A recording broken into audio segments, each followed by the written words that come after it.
Hi guys, it's Bear. And Blackie. Welcome to Old Wayz number 54. Getting long in the tooth. You know, we like neat little contraptions, but we like to keep it simple. And he's just shot a video that I think y'all are really going to enjoy. A couple of them, as a matter of fact, that I think y'all are really going to enjoy coming up soon. Matter of fact, by the time you see this, at least one of them will probably have shown. But anyway, what's going on new in the world? Well, finally I'm done with all my traveling. Right.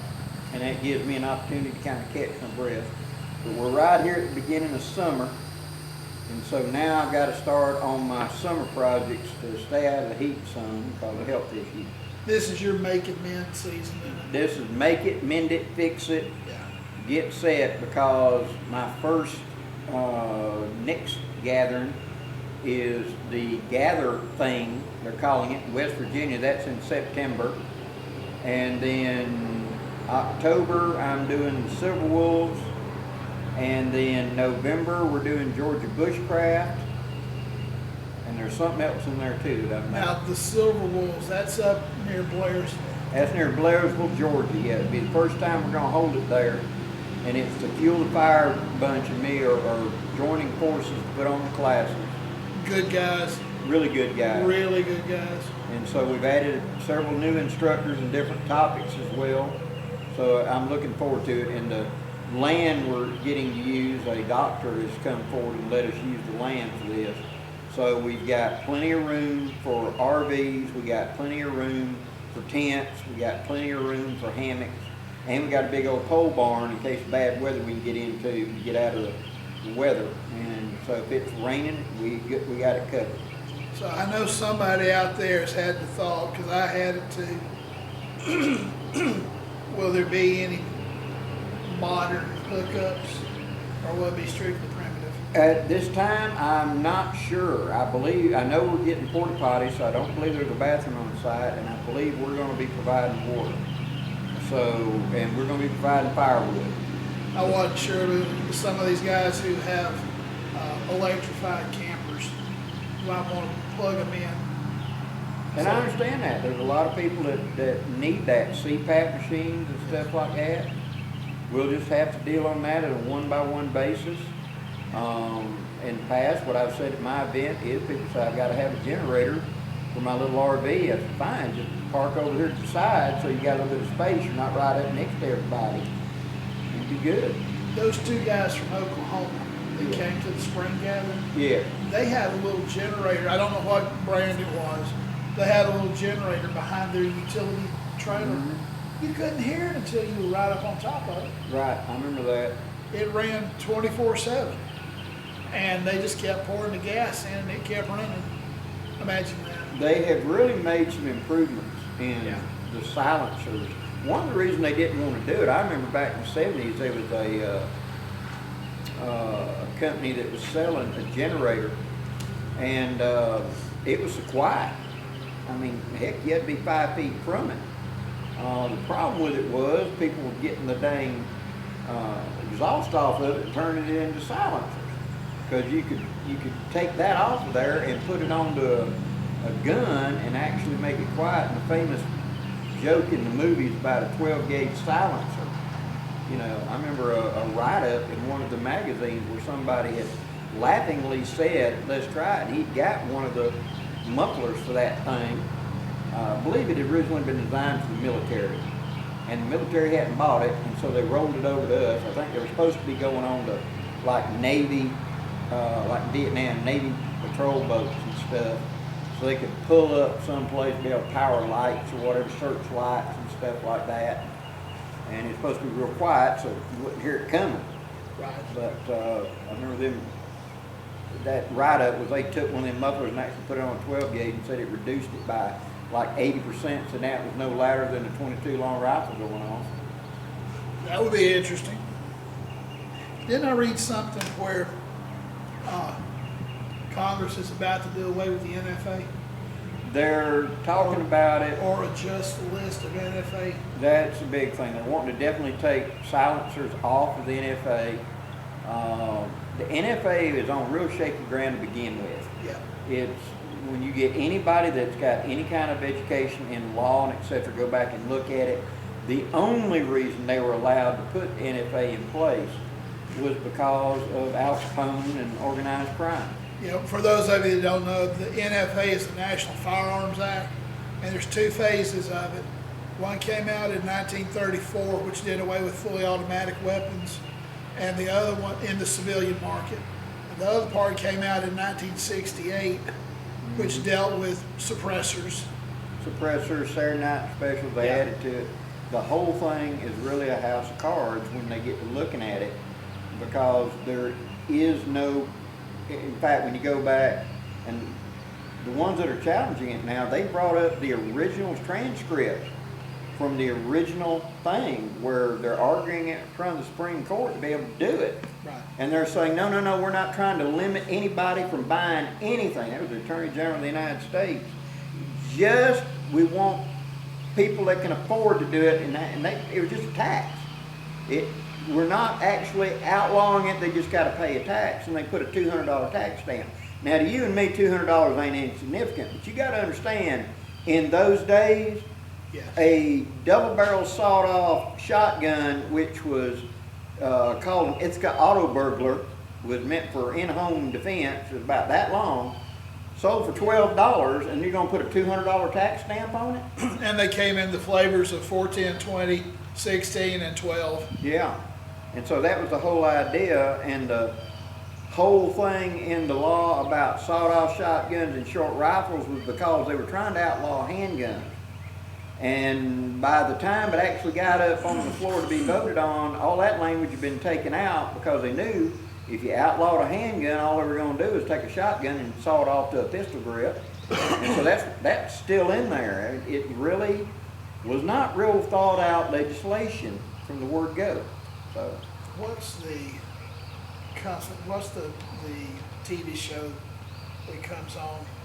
Jim Scout used to do it before he passed away. It's the NRA affiliated. Comes on TV.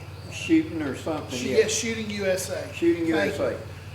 They have a really good video on YouTube right now about these sawed-off pistols, because they were marketed as a pistol, not as a shotgun. And the stock has been adjusted. They've got little tabs up here for your finger to rest against so you don't break your wrist. They were designed to be pistols, but got converted into short barrel shotguns. But they have a really, really good video up right now. It's a repeat of an old Shooting USA. But look it up. Yeah, you'll get a lot of really good information off of it. And another one of those three-letter things that the ATF is under the microscope now because of that $200 stamp that he was just referring to. Well, the ATF is a division of the Treasury Department. It was never supposed to have law enforcement capabilities. It was only there to collect taxes. Yeah, it still doesn't have law enforcement. It never did. And when you look at it, ATF stands for alcohol, tobacco, and firearms.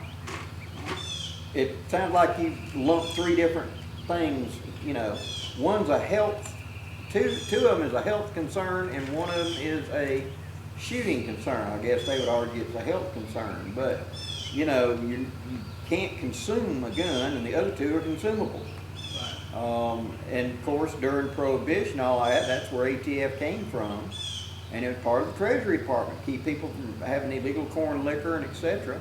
And all it did was give organized crime the money it needed to become a real factor in the 60s and 70s. You know, all you did was fund them. It always gets me whenever they say, well, we ought to outlaw it and get rid of it. Oh, that really worked for marijuana, didn't it? Yeah. You know, how many millions of pounds they could bring in. You think they won't bring in guns and ammo? In a heartbeat. So it's one of those things. We need people to be honest, realistic sit down and have a real adult conversation on what needs to be done within reason, you know.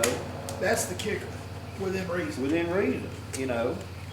I am not one of them people that thinks that there's absolutely no law necessary in some way. I do not want people who are mentally incompetent because of whatever reason to have access to them. I don't want small children to have access to them without an adult supervision and training. But at the same time, you know, people that you let have a driver's license, that, I mean, that's a far more deadly weapon, and more people die every year of auto accidents than do anything else. Right. So it's really that. Excuse me, they're the red flag laws. Somebody gets pissed off at you, they go to the judge, you lose a lot of your rights without reason, and you have no legal recourse.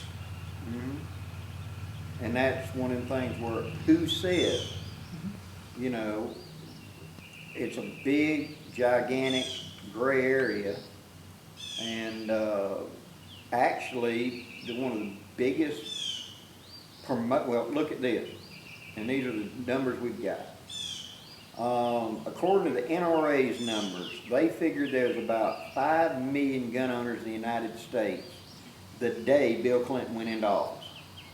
He passed some of the first sweeping gun legislation. When he went out of office, there was 11.9 million gun owners in the United States. I think that backfired a little bit. Well, it has backfired consistently. Every time. Every couple of years. It's to the point now that the people in big cities are now buying guns. Right. It's one thing for us because we live out here in the woods where there are snakes, there are rabid coons, there are things that will bite you that you do need to be able to defend yourself, defend your family from. We had it in Enterprise just the other day. There was a lady went out in the backyard and took her little 3-year-old out there and let him get on the swing set. And he got on the swing set and she turned around and laying on the bottom of one of the toy things, whatever, was a timber rattler sitting there. Yeah. You know. And just a word of congratulations, ladies. Y'all are the largest demographic of gun purchasers, new gun purchasers. And I guarantee you, yes, I have taught my boys everything that they need to know about safe gun handling, but I didn't leave my daughter out either. You know, she can shoot. I don't have a lot, but she can shoot everything I've got proficiently. Well, it just makes sense. I mean, you don't wait till a child is 16, have never ridden in a car and hand them the keys to a car. Yeah. We had firearms training in high school. I did, ROTC. I had firearms training as a little boy walking with my granddad. Well, I did too, you know, but I was on the high school rifle team. Yes, you were. So we had a rifle team. We were shooting live 22 long rifles at Olympic match targets. Try to get that going this day. Yeah, but even pellet guns, it makes sense, especially in communities and things like that, to have a basic firearm instruction, if nothing else, to keep you from hurting yourself, should you ever pick up one. I mean, like I said, you wouldn't have never let a child see a car and suddenly hand them a set of keys and figure it out. No. And that's like we have an old National Guard armory here in town. It's been converted for our recreation department. But it's the front end of it is the administrative part, the classrooms, things like that, where the soldiers would come in and they would do their drills, things like that back before World War II. And in the back is the maintenance bay, or what was the maintenance bay. And it's probably 100 feet from end to end, and probably 50 or 60 feet wide. You could probably fit comfortably 2 regulation size basketball courts inside this thing. The point being this, that it was the maintenance bay, and at the back end of it was the shooting range. And what that consisted of was a steel plate about half an inch thick that they would winch up at a 45-degree angle. Like this, so the bullet would hit it and go down. Yeah, and the back end, up against the wall, the floorboards would lift up, and there was 6 feet of sand. So these guys would go in there on their range days and would line up, and the range officer would put them through their drills, shooting targets, qualifying them to use their rifles. And Well, I believe, and it's going to be very unpopular, but I think in the long run it would be extremely helpful in many ways.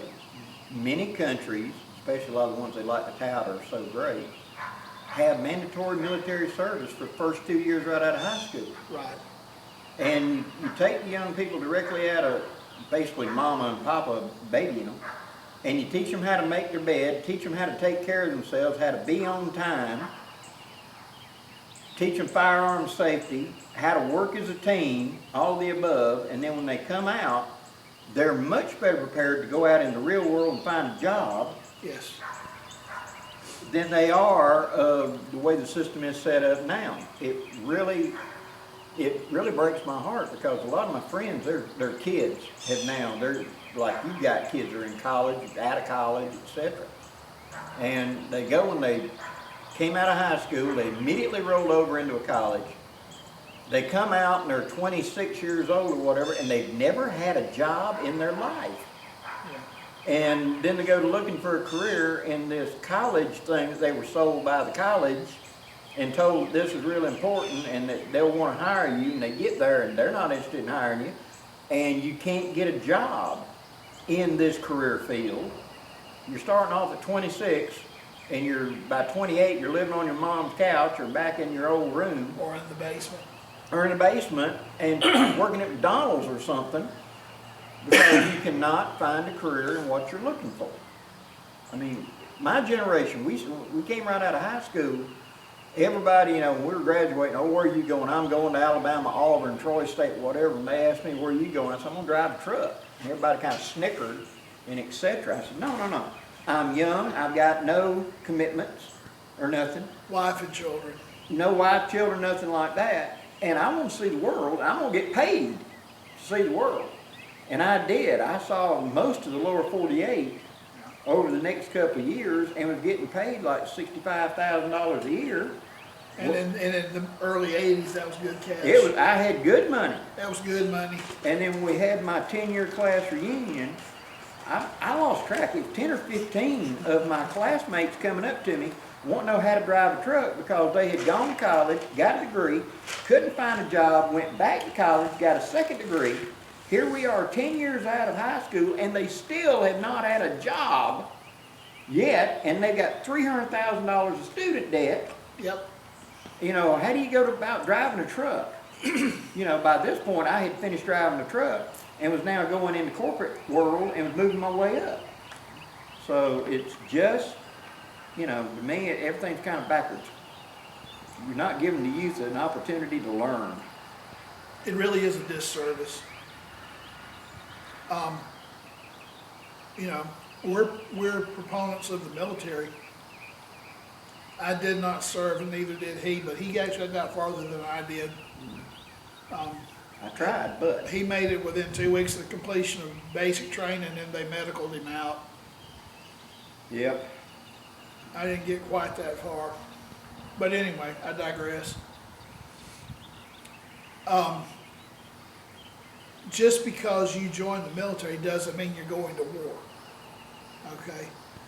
And our ancestors did their time. And they were none the worse for it. Our grandparents, both of my grandfathers were eligible for World War I. They didn't go because of the Spanish flu epidemic of 1918. It kept both of them from going overseas. Now my maternal grandfathers older brother went, and 3 of his cousins went to France. And even before that, you know, I have dozens, literally dozens of ancestors, uncles, cousins that have been at some point in the U.S. military since before the country was founded. They were part of the colonial militias. Well, I think it makes sense, especially if you're interested in going into some sort of field. You know, a lot of times you can enlist for a similar field. It ain't got to be a combat trooper. No. A good friend of mine, him and his wife, they had struggled. They had 3 small children. They had tried, and they just could not seem to get it to all click out. And he came up to me, and we talked about it. And we went down to the recruiter, and I said, let me see the book. You know, there's a lot of MOSs, you know. And we started looking, and we found an MOS that he had an aptitude that could apply to, and they would let him enlist for it. And so he's going to be in an office all the time. He's never going to be combat deployed unless it's really, really bad. And so he went in and he spent 8 years in the Army, some of the happiest time of his life. They managed to pay for the 2 other children they had. All the teeth got their teeth fixed and everything else, and they were able to save up. They got to go to Germany and every place else. And the type of MOS he had, you know, you're one of the rear echelon guys. It's important. Another guy we knew who that was part of Whitewater, he went in and found a medical life support repair. And he's the guy that in a MASH unit regulates and sets up like the shocker machine, the heart-lung machine, the bypass machines, the kidney dialysis machine. His job was to do all the maintenance on them. And so he was in the Army like 6 years, and when he came out, he went around to all the area hospitals because they got to certify their gear, and he was charging $500 an hour to certify. And if it's not even been turned on, it's got to be recertified every so often. You have to calibrate them every year. And so he would go around and make a loop. He would be gone for, I think he said 26 or 27 days. And when he finished that loop, he was off for 6 months, you know, and had enough money to live very comfortably. And then 6 months later, he did that loop again. Well, that's like the guy that climbs the tower of the Empire State Building and changes the light bulb. Yep. That's all he does. And he goes up once in the spring and once in the fall and gets paid like $250,000 a trip. Yeah, because anybody else is scared to death to go up there and do that, but he ain't scared of heights. Or these guys that go out and change the little bulbs or change the bulbs. I say little, they're like that big, but they changes the bulbs in all the cell phone towers and radio towers. And makes a handsome job doing it, but I digress. The point being is, you know, we're coming up on, we just had a Memorial Day where we honored those people that went overseas and did not make it home. Some of them are still there. Some of them are on eternal patrol, as the markers say, in ships and airplanes and submarines in the middle of the Pacific. But Old Wayz they're proud ways. They're ways that you, it's that classic love of God, family, and country. And like I said, we just finished Memorial Day, and we're coming up on the 4th of July. And we need to take time to remember that. He and I, we're proud to be Americans. There's a song in there somewhere. Somewhere in there, yeah. Yeah, somewhere there's a song. But anyway, we're proud to be where we are, enjoying the freedoms that we have. Freedom isn't free, but we're enjoying the things that we have, the ability to do the things that we want to do and not have somebody going, you can't do that. It's, it's an old way that has been sadly forgotten, or at least pushed into the corner. We were talking earlier about what our ancestors had to do. And, you know,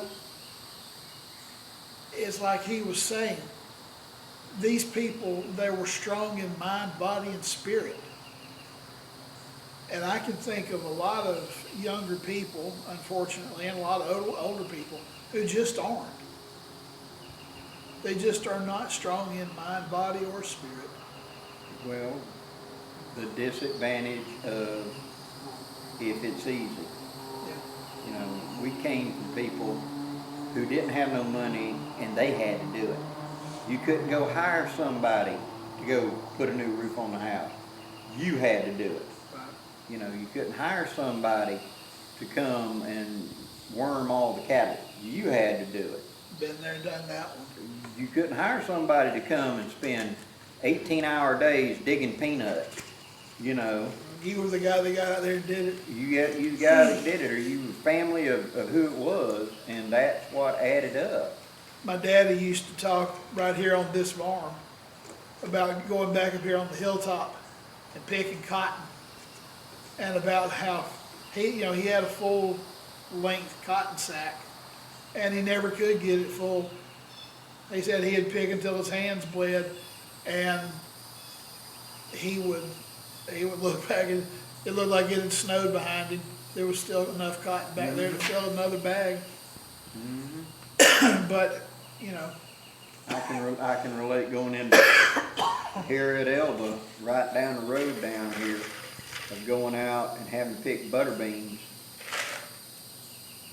I hate picking butter beans. I made the mistake of going, I was wearing a pair of leather dingo boots. And in that hot sand, I thought my feet were gonna burst in flames. Cause going as fast as I could, it didn't matter. You know, and they hand you two empty hampers until you bring out two full hampers back. And you're picking anything that remotely looks full. And your feet are just like they're in, you ever been barefoot at the beach and step on that sand? It was that plus worse. I swore my feet were gonna burst in flames. You know. You would think that they would. Because that ground was over 150 degrees in heat from the sun baking on it. And you out there trying, and when I finally got them filled up and got back, and I just literally just stuck the water hose on the top of my boot, filled the boot up. I didn't think I could pull the boot off because it was so much sweat. And Trying to cool it off. That was in the day before the breather panels. Oh yeah. And I can remember sitting them on the back of that truck and my aunt saying, now I think we may need 2 more of them, and I said, that's all I'm picking today. You know. And because I was just done. I was done. I was like 16 years old, and it could have been the Dallas cheerleaders on the end of that row. I wasn't walking to the end of that row again. Forget it. Just too much. But it conditioned you, it hardened you, it made you realize what was worth it and what wasn't. And times you just had to hunker down and go through something hard. You know, to hear Daddy tell that cotton bag story was just hilarious. He would start telling the story, and the longer he talked, the funnier it got. But I've been down here working cows. You know, I worked cows most of my life. Did a little gardening down here with my uncle. Right here where we're sitting was our garden. And it didn't hurt me. It made me appreciate what I have. It makes me proud of what I've got. And the same thing with him. You know, we don't have a lot, but what we've got is precious to us. Kind of like when I've told the story about having to run trot lines, try to feed the family, and then having an aunt stand up in church and give away your fish. Yeah. After you the one done caught and cleaned them, put them up in the freezer, and she's on fire for the Lord, and she's volunteering fish for the church fish fry. when I hear a politician talking about how he's gonna do this and do that, and he's taking away my stuff, I didn't see his butt out here. At no point did I see him out here in the heat, planting, cooking, building, or whatever. Yeah. So I always think back to my aunt because of that. I didn't see his butt out here on a trot line. Yeah, that's another thing. We have the privilege and we have the real honor of being able to choose who represents us, regardless of your personal beliefs, regardless of your party of affiliation. You've got that privilege to decide who represents you. And you know, a lot of times people at the local, state, and federal level forget that they're temps. They're temp hires. And we're the folks, y'all, us, we're the folks that have hired them to do a job. That's one of the reasons we're big proponents of term limits, because they've been there long enough. After 30 years, they think that we work for them. They got it backwards. In my humble opinion, which is all it is, it's 1/8 billionth of what this world thinks, and I know that. But in my personal belief, a senator needs to serve 12 years and go home, and a representative needs to serve 12 years and go home. That's enough. You know, that's plenty. If you haven't been appreciated by your people, that's plenty of time for them to get rid of you. Yes. And if you've done a really good job, 12 years is long enough to prove you can do a good job, and you've taken somebody under your wing to replace you whenever you leave. Absolutely. If not, somebody else step in. But anyway, like I'm saying, voting's a privilege. A lot of people don't vote. They don't want to be bothered. Well, be bothered. Take the time to go get registered. Take the time to read what your candidates are saying. And If they're saying anything. Yeah. If they're not saying anything, you just drop them. Drop them Yeah. like a hot rock. But look at what they're saying. If you like what you got, you know, this is an election year. If you like what your local representatives or state representatives are doing, fantastic, keep them. But if you don't like them, change it. It's amazing how much they listen when they start seeing people getting axed and removed. Yeah. Left or right, but you know, when new faces have to keep coming in every year or two because somebody didn't listen to people that are saying, we believe in this, and you're going 90 degrees to that. Right. It's amazing how they start listening to you. Voting's a right and a privilege. I think our battery is getting weak. All right, well, we'll wrap it up quick here. Old ways or patriotic ways. Okay, there's no other way to say it. You know, God, family, country. And we got a lot of good things coming down the pipeline. I may have some good news in the next 30 days, or I may not. We shall see. We shall see. I'll keep you posted. And like I said, we got a lot of good, hopefully interesting videos coming down the pipeline. And maybe we'll find something that you like. I hope we will. Anything else? Nope, brother. Plenty for me. I think that's more than I've said about this topic in 5 years. So. Well, every 4 years you need to say something. Once in a while, yeah. You Every need to say election cycle, you got to say something. If you're not registered, go register. I challenge you. I don't care what party you register in. I don't care if you stay an independent. Register. Exercise your God-given right to determine your future. I challenge you. All right. Till next time, guys. I'm Bear. And I'm Blackie. Safe journey.